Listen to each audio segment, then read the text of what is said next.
Zhao Shanghai, good morning kananays. So, ginayat natin ang manok na purong laman. Nilagyan ko ng kalamansi, kalamansi, kalamansi, at maraming kalamansi para matanggal po ang kanyang lansa. Okay, gamitin natin ng kamay. Malinis naman yan. Sure na naglinis at nagugas. At lagyan natin ng asin. Tapos, lagyan natin itong Knorr seasoning. Favorite ng anak ko. Paminta. Lagyan din natin ng paprika na tig-10 lang yan sa palengke.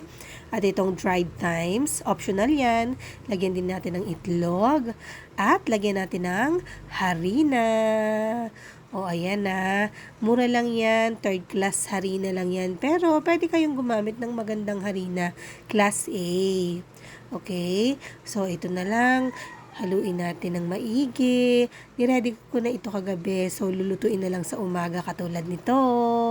By the way, shout out sa mga nanay na kahit may nararamdaman, babangon at magluluto pa rin sa ngalan ng Reels.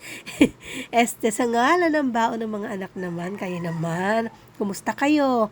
Nakiuso rin ba kayo sa Ubod Sibon?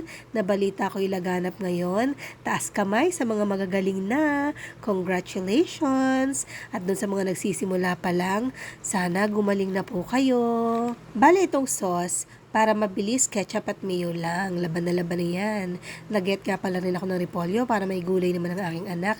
Fresh at yes, hilaw po yun. Basta giyatin nyo lang ng maninipis at hugasan ng mabuti. Salamat nga pala sa aking kumare na sa super cute na sauce bottles na ito. Very, very useful at talaga namang excited din ang mga batang gamitin ito. Lalo na ang nanay. O, tingnan nyo naman, sobrang liit. Ang cute-cute talaga. Okay, food prep na tayo. Actually, kahit masama ang lasa at pagod physically, itong food prep na to, na-enjoy ko talaga. Lalo na kapag ni-share at ni-like nyo itong video na to.